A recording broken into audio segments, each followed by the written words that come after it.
we might as well begin with the unfair attacks on our wonderful profession of journalism.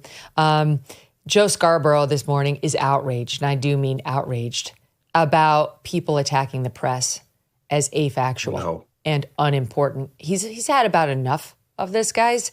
Stu, take a listen to him speaking with Axios' Jim Vanderhei. Here's what happened. Vanderhei made some remarks at the National Press Club.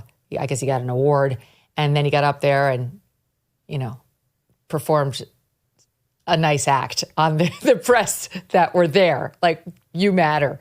And then Joe Scarborough did his best imitation of J-Lo with her same messaging in advance of the election 2024.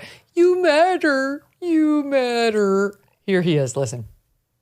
Elon Musk sits on Twitter every day, or X today, saying like, we are the media. You are the media. My message to Elon Musk is bullshit. You're not the media. Like, being a reporter's hard, really hard. You have to care. You have to do the hard work.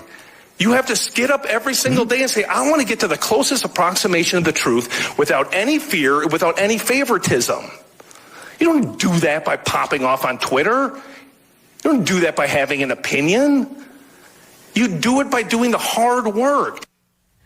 Yeah, come on, slow clap, everybody. Whoa.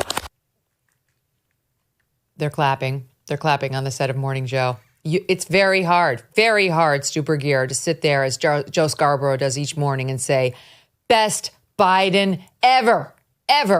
2 months before we saw him implode on the debate stage. He's sharp as a tack, and they nailed that coverage the entire time. In fact, they told us all the way up to the very end how sharp he was until the second they decided to turn on their journalism skills and create a new golden era of journalism that lasted approximately 2 weeks until Kamala Harris had the nomination. Because that's basically what happened. It's funny that for those 2 weeks, they really did do their jobs like that. Like, they actually were really impressive. They were able to suss out every single backroom rumor about, every single time Joe Biden had fallen down in the middle of some fundraiser, every politician or celebrity that was there. They knew every little detail. They knew all of a sudden that he hadn't met with his cabinet in over a year. All this stuff they were able to suss out in a couple of weeks the second they believed it would help them and that he was now hurting them. And of course, then they went right back to praising Kamala and acting like she was wonderful the entire time.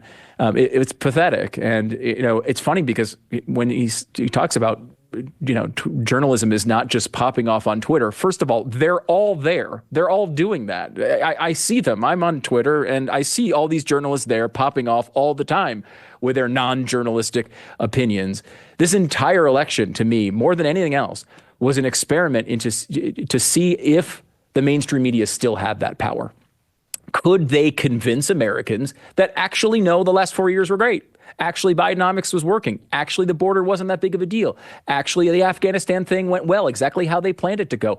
Actually, he was as sharp as a tack. And what we found out was it doesn't work anymore.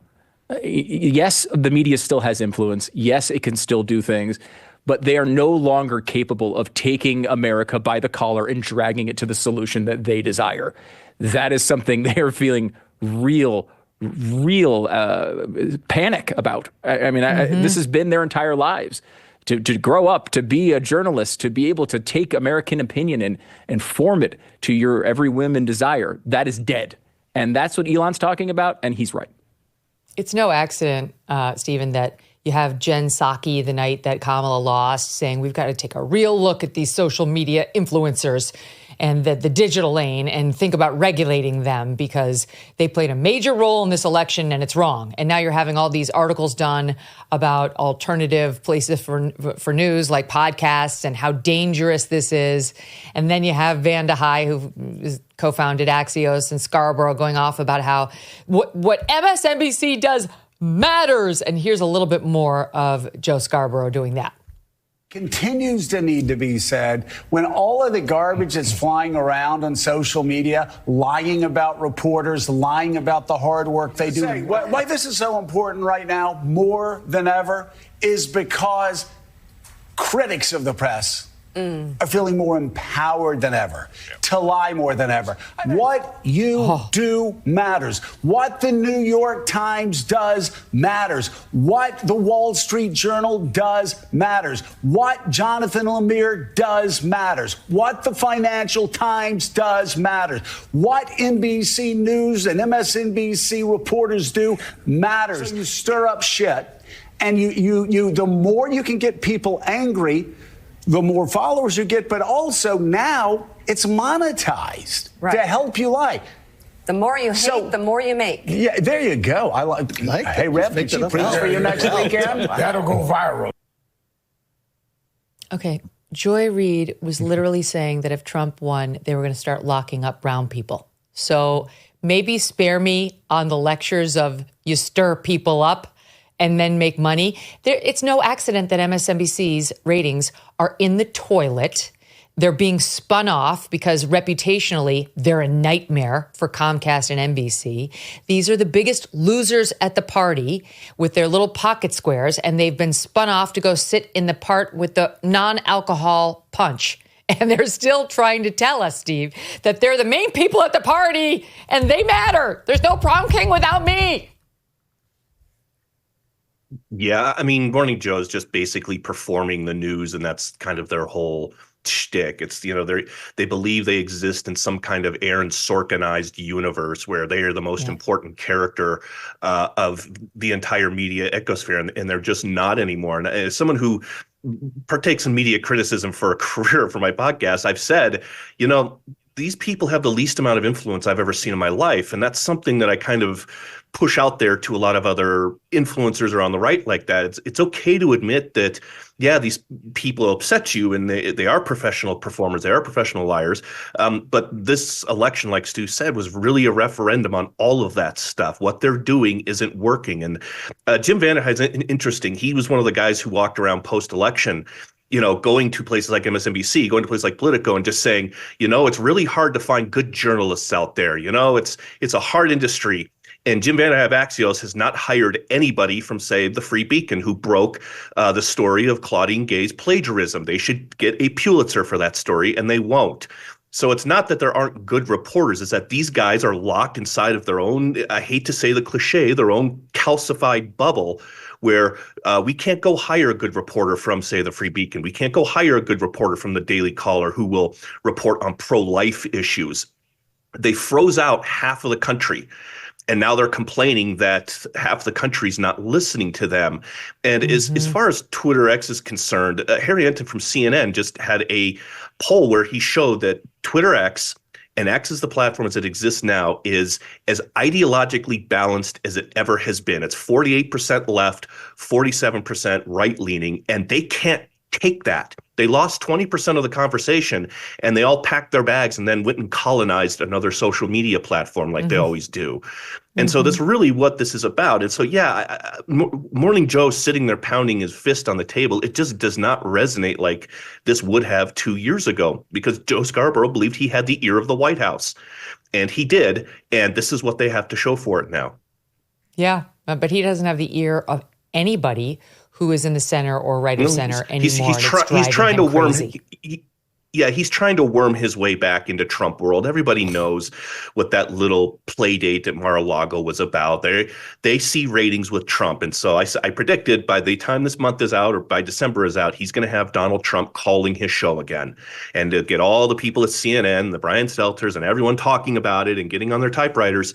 And that's going to be the business model. And that's why you're seeing some of these traditional outlets decide, maybe we should talk to Hitler instead of just, calling him Hitler. And so it was Trump all can't the show. Save him.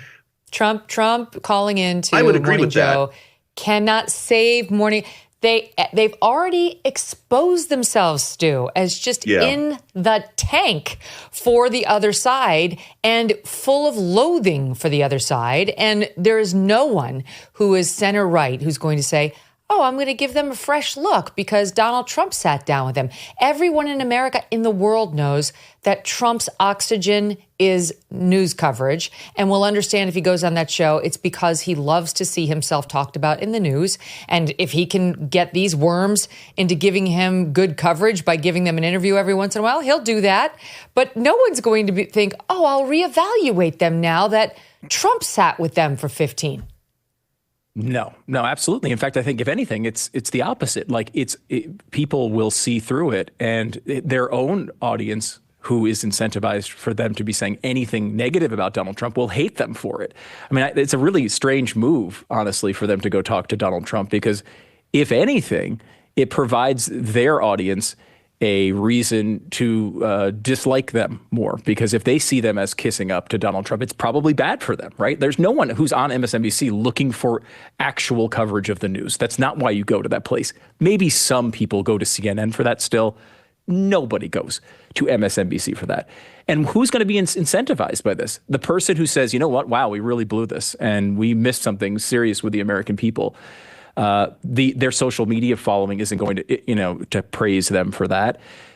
Joy Reid is the type of person who gets rewarded out of a situation like this, because she will get more and more extreme. She'll double down. She'll say the reason we lost is because of racism and sexism and, transphobism or whatever other thing they're going to accuse people of. And their followers will praise them for it. And you know what? If they did try to have a real reckoning, their audience would push back on them, I think, enough so that someone else would step into that role and take over the cheerleader for whatever left-wing fantasy they want. The nerve that they would try to distinguish, because you heard there Jim Vandehei saying, talking about the importance of a free press and slamming opinionated influencers who are popping off on Twitter. He's so angry about those who just pop off on Twitter.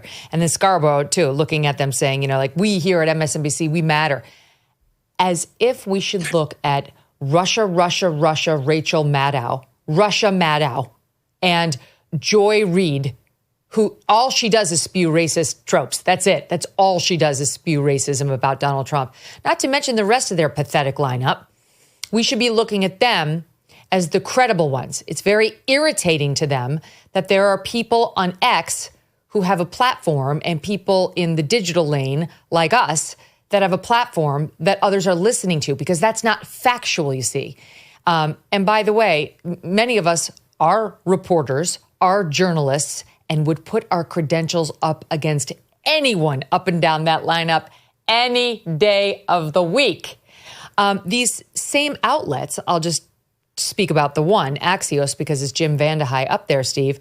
It was his outlet that was trying to say Kamala Harris was never the border czar. That is a title she never actually had. Quoting here from an article by Steph W. Knight, July 24th, 2024. You go back to April 14th, 2021, Axios. Kamala Harris was appointed by Biden as border czar. Then June 23rd, 2021, Kamala Harris was put in charge by Joe Biden of solving the migrant surge at the southern border. But as soon as she declares for president, she was never the border czar. And then when she got slammed online for this ridiculousness, they added an editor's note. This article has been updated and clarified to note that Axios was among the news outlets that incorrectly labeled Harris a border czar. And these are the people who want to lecture the rest of us. Yeah, that was a pretty good example. And the other one, Stu brought up is we were told for months and months, even by Kamala Harris and Nancy Pelosi, how sharp Joe Biden was. They smeared Robert Hur when Hur described him as he did in her report, which seemed to be more generous as more stuff comes out. And even up to the fact where Joe Biden has to be pushed off the stage by Barack Obama, and Obama's own advisors said, well, that's not really what happened. They're just really good friends. I had an eyewitness account on my podcast who saw Biden at Normandy and just said, this guy's gone. His brain is applesauce. An eyewitness person said this. We were all called conspiracy theorists. We were called chief fake artists right up until the moment when they couldn't hide him anymore on the debate stage. And I thought what was interesting, Semaphore Media, run by Ben Smith, formerly of BuzzFeed, they went and they talked to the Pod Save America bros about what happened with Joe Biden. And I thought, how come you guys aren't reaching out to the people who have been saying this for the last 3 years? For those of us holding our breath for the past several months, we can finally exhale. Doesn't it feel like that? Work can finally be done on the major issues this country is facing, and it will be. One of the most significant, our national debt. The fact is our nation is broke, and that debt is a house of cards that can't be quickly dismantled. So the strategy remains the same. You might want to diversify your savings. This is why I want to tell you about Birch Gold. So many things are out of our control and out of our president's control, so it can be really important to have a safe haven for your savings. Birch Gold Group can help you convert an IRA or 401k into an IRA in physical gold. And the best news is it doesn't cost you 1 cent out of pocket. Text MK to 989898 now to get your free info kit. Plus, right now through Black Friday, you're going to receive a free 1-ounce Silver Eagle for every $5,000 purchased.